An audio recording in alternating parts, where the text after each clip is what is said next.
So why would Zillow come out and say that the Minneapolis market is going to be one of the slowest real estate markets in 2025 when I've had one of the busiest Januaries in the last 5 years? Today, we're going to talk about what to expect as a seller in 2025, what to expect as a buyer in 2025, and my bold predictions on what's going to happen this year. Hi, everybody, and welcome to the 2025 Local Real Estate Market Update. My name's Wade Hanson. I'm with Remax Results. And I want to give you a little update on what's happening in the local real estate market. Let's back up a little bit and talk about maybe the second half of 2024. It was one of the slowest markets we've seen in about 30 plus years. When I say slowest markets, I mean the number of transactions were way, way down. And I can tell you that every election year is a little bit bumpy, a little bit uncertain, and a little bit slower in the real estate world.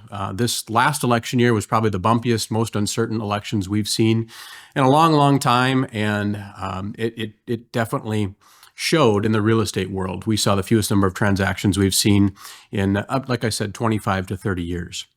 Just recapping some of the numbers in 2024, believe it or not, in Washington County, the average sale price was up slightly, about 3%. And the number of closed sales was also up about 7%. So that was a good sign when it comes to the future and what's predicted to happen in the real estate market. I think a nice 3 to 5% home appreciation is solid.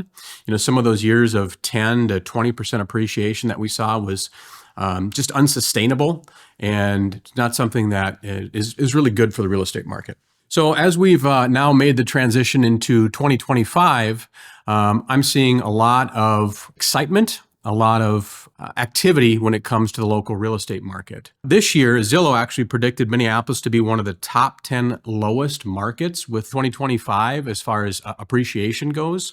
They've pulled us into markets like San Francisco, San Jose, New Orleans, and stating that our appreciation is going to be less than 2% in 2025. In one word, I think Zillow predicted that the housing market would be bumpy this year. And I would agree with them on that. However, as I mentioned, coming into the 2025 market, I've seen January be one of the busiest Januaries probably since the COVID market of the 2020, 2021 years. Nobody can really explain why. We haven't seen interest rates go down. We haven't seen anything really that dramatic happen in the real estate economy, other than I think it's a sense of the election's over. We kind of know the direction the economy and the country's going to go. Whether you agree with it or not, this is where we're going. And I think that the buyers have also begun to accept the interest rates. You know, everybody's been waiting for interest rates to come down. And the whole theme of marry the house, date the rate. Number one was bad advice. And number two, I think buyers are now realizing that this is just where we're going to be. You know, I don't predict that interest rates are going to drop dramatically in 2025. I think if you look at some of the trends and some of the data out there, it shows that rates will probably land somewhere in the sixes. Whether that's in the high sixes or low sixes, I think that remains to be seen. Right now, as we sit here today, interest rates are hovering right around that 7% mark, and not expected to make any dramatic improvements this year. But I think as we get into 2026, we'll see that, I think, start to stabilize. And hopefully, if we can just land somewhere around that 5.95, 6% range, I think that's going to make for a good, healthy real estate economy. You know, those years of the 3s and the 4% interest rates, I think, are gone. I don't think I'll see those again in my lifetime.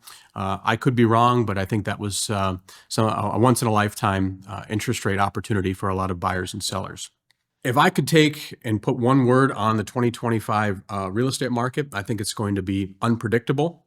I don't know if anybody can predict what's going to happen. I certainly didn't predict January to be as busy as it was. And as I mentioned, January came out to be one of the busiest real estate markets I've seen in 3 or 4 years.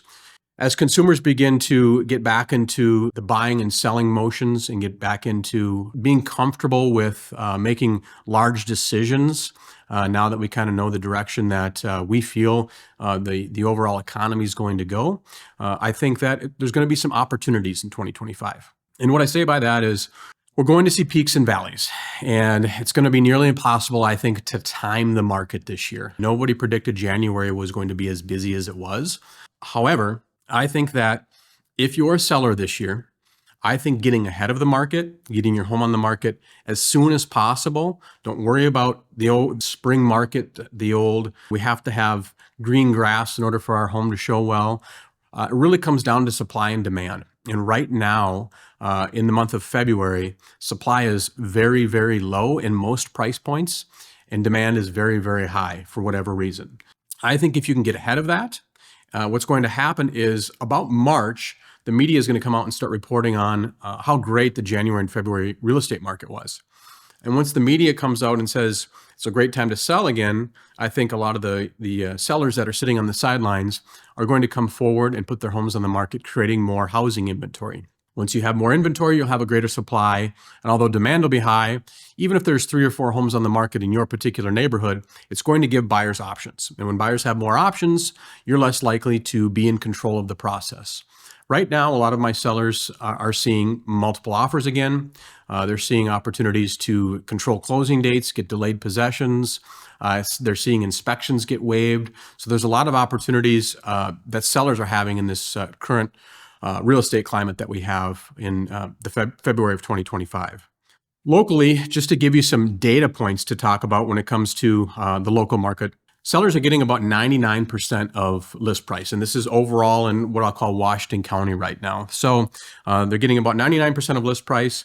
Believe it or not, about 32% of offers are coming in over list price. 25% of buyers are waiving inspections. So that's a pretty incredible statistic when you think that 1 in 4 buyers right now is willing to waive their inspections in order to purchase your home. We still see a few sale of home contingencies, so less than 10% of the offers that are coming in right now will be contingent upon sale of home. 15% of those homes being sold in the last 60 days have been cash offers. Now, the big number is 50% of sellers are paying some of the buyer's closing costs. So 50% of the sellers right now are contributing towards buyers' closing costs, whether that be towards their realtor's commission or whether that be towards their financing. 50% of the sellers are paying their closing costs. As a seller right now, depending on the price point you're in, the neighborhood you're in, the market segment you're in, the type of home you have, the number of competitors on the market, there's a lot of variation when it comes to how offers are being structured on your home. I think that if you can really time the market right and really work with a good local professional that understands not only the market that you're in, but the neighborhood you're in, and sometimes the street you're on and the demand for that particular area, you're going to probably make 2, 3, 4, as much as 5% more than you would working with somebody that maybe doesn't understand that particular market. And what I mean by that is, I'll go into a listing appointment and I'll meet with the seller, let's just say in a $700,000 price point for the sake of conversation. And that particular seller will say, well, wait, we've interviewed 3 agents and the other 2 agents are saying everything's multiple offers and everybody's waiving inspections. And, there's hundreds of buyers looking for homes right now. Well, that may be true in the price point in the market that they work in. And they might work in that under $500,000 segment where that is the norm right now. But in your particular marketplace, that may not be the norm and that may not be the expectation you should have going into putting your home on the market. You need to make sure that you're working with somebody that really understands the type of home that you're selling and works in that marketplace. So sellers, do your homework. Interview multiple agents. And what I mean by that is not all realtors are created the same. I see more people spend more time figuring out on where to stay for their vacation than they do figuring out who they're going to hire for their realtor. What I mean by that is they'll spend hours and hours online looking at Yelp reviews and online reviews of restaurants and resorts and hotels, but they won't even go online and look at the reviews of the agents that they're interviewing. I also see a lot of these people, they'll reach out to friends and say, hey, I see you've been to the Virgin Islands. Where did you like to stay? What restaurants did you like? Why can't you reach out to friends and ask them, hey, I see that you've worked with Bob Smith in the past before. What did you think of Bob Smith? Do your homework, do your research, talk to friends, talk to past clients of that particular realtor to make sure that realtor is going to be a fit for you. I'm not a fit for everybody. That's why there's thousands of realtors in the marketplace, and that's why you have options, and you want to make sure that you're entering into a long-term, what I call marriage with a real estate professional. You want to make sure that you're comfortable with the personality, with the professionalism, with the experience, with that particular agent that you're going to work with.